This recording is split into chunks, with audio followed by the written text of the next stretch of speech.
clients' virtual visits with Santa. And ended up 2020 ended up being a remarkably good year, all things considered. It's interesting to me because when you talk about the Shark Tank appearances, because you're right, not that many businesses. I could have a successful business, but it may not be anything that Shark Tank cares about. You know, if it's not interesting, right? So you decide to tell me about that process. I mean, how do you contact Shark Tank? How do they reply to you?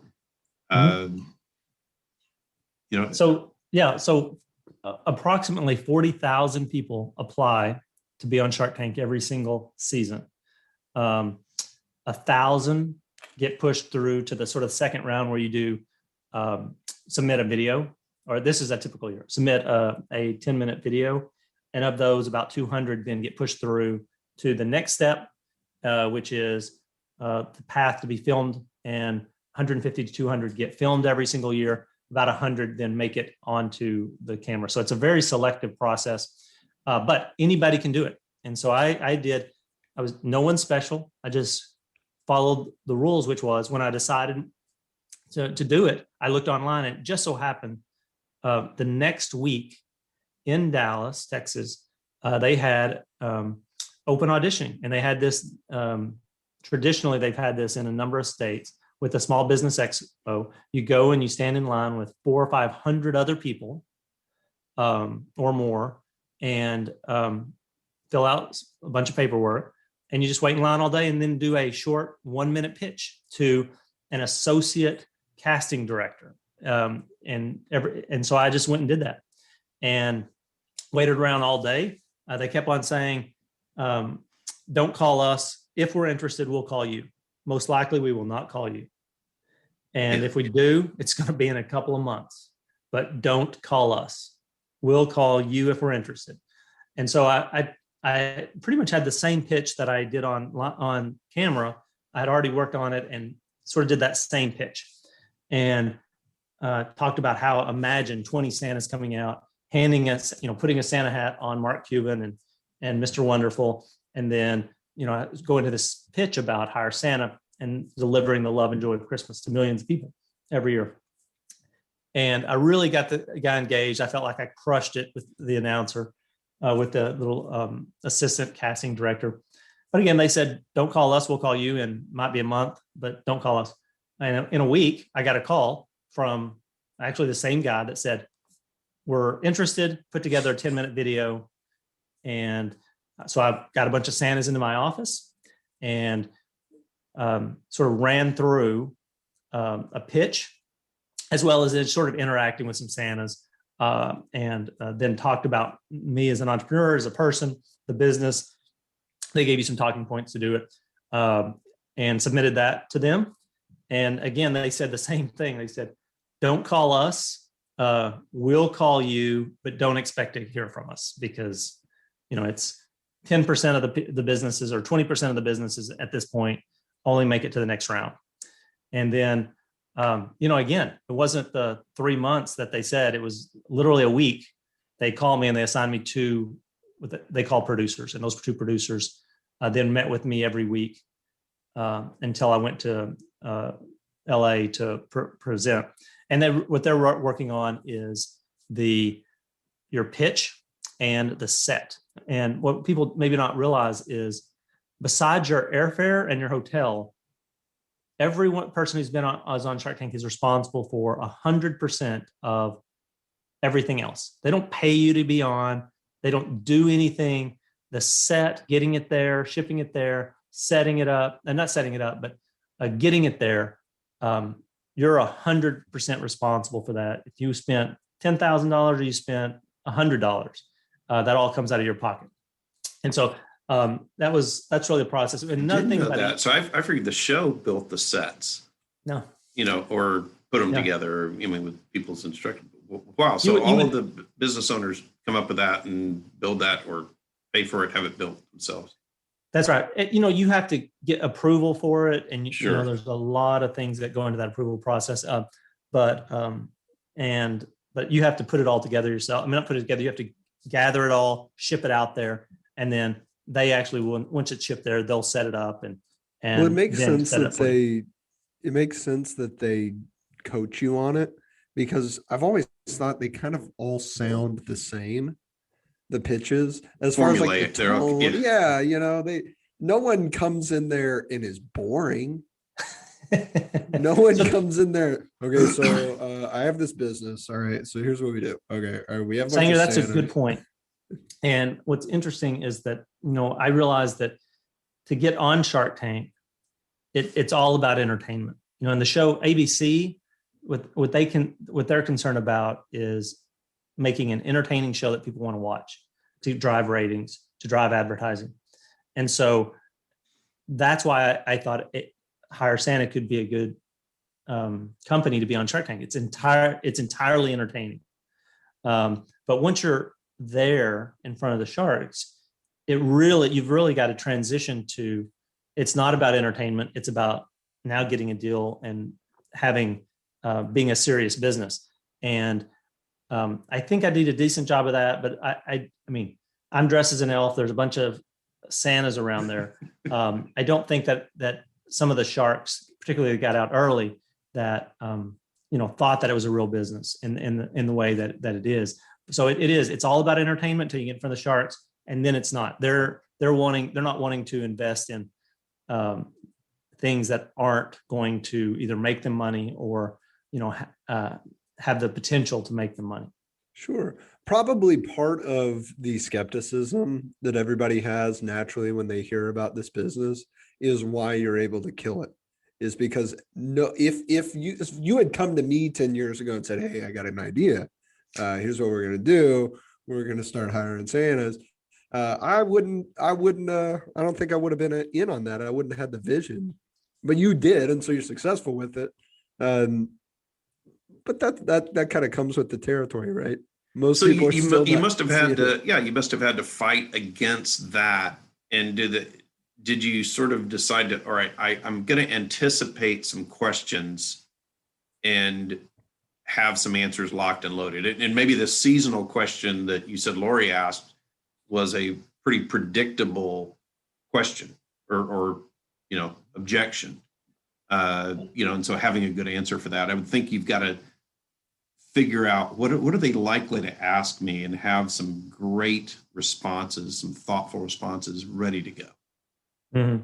Yeah. So I'm definitely a prepared person who likes to be prepared. And so there may be people who've prepared more than I to be on Shark Tank, but I don't, I would put my preparation against anybody's. I mean, literally watched every episode, wrote down virtually every type of question, every question, sort of categorized them into what was going on, what they were asking, and then put them into categories about the types of questions that were going to be asked, and then came up with good answers for each of them so that I wasn't stumbling over them, and made them my own, so that then it's not that I'm memorizing them, but I have I'm anticipating what they're going to ask and have good answers to them, so I don't seem like I'm stumbling over them. And then I came up with, I think I had 5 questions that I thought they were going to ask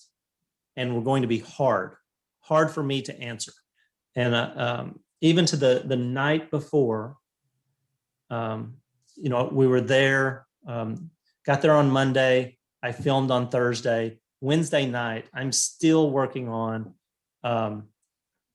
2 of my hardest questions, and am trying to sort of come up with an answer that's decent. And those are the answers, and it's funny, they only asked me one of those 5 questions. Totally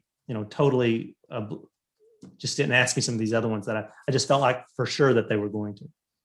So what were those questions that were difficult? So one of them was, what are you going to use the money for? And having, they asked that question a lot. And so this wasn't just, some of them were specific to me.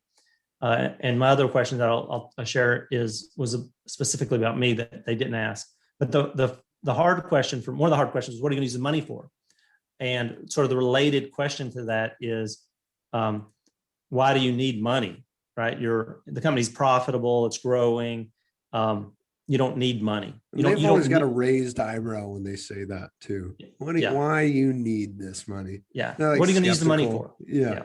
It's one of the standard questions is what are you going to use the money for? And so, anyway, that came up with the answer and they actually aired it, which is, wear a lot of hats here at HireSanta and trying to get some things off my plate so I can focus on the important things. But the other one was, I'm a serial entrepreneur. And at the time I had, I think 5 or 6 operating businesses going.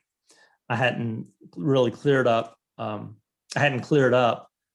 Some partners. I worked really hard and bought out and traded some businesses right after I filmed on Shark Tank. But I was working on that at the time. But I was operating a bunch of businesses, and so are you going to spend? I'm investing in HireSanta, and you're going to be working, in a different company.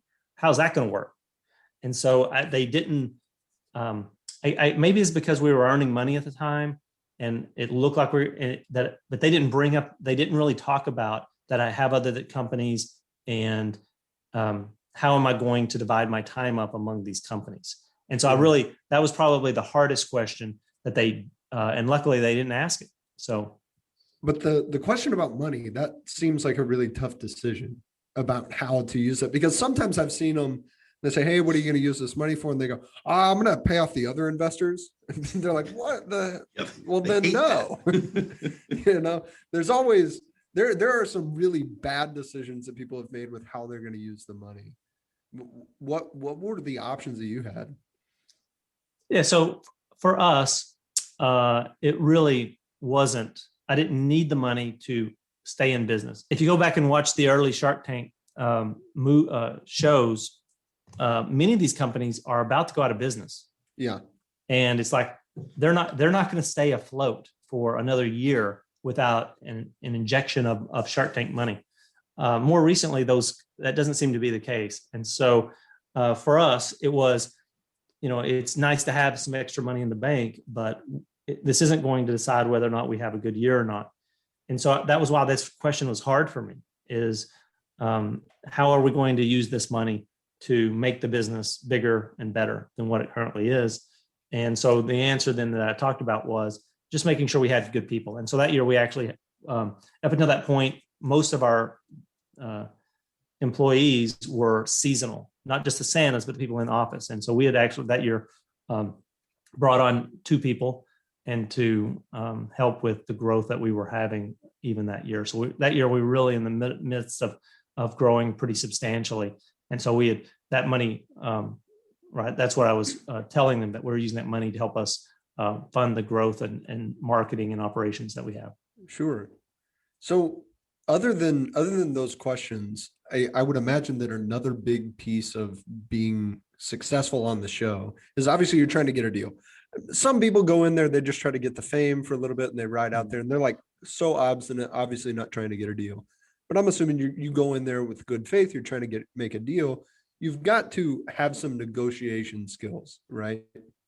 And some of these people, obviously these sharks are very, very skilled at negotiating. At the very least, they're experienced because they've done 100 of these episodes, right? They've had thousands of business negotiations. Most entrepreneurs are going in there, they've maybe never sold a business ever. So how difficult was that? How much preparation do you do? How much studying of negotiations do you do? That's a really good question. And I spent a third of the time that I was preparing was probably about negotiating about what I wanted, because I wanted a deal. I had a little bit of caring who the deal was with, but I wanted a deal for a variety of reasons. One is just the experience of getting a deal with a shark, interacting with them, a different network. But I really went in there to get a deal. And so in the preparation, I think one of the hardest things that, and I've coached several people who've gotten onto Shark Tank since then. I think the hardest thing to do And the thing that I mulled over the most was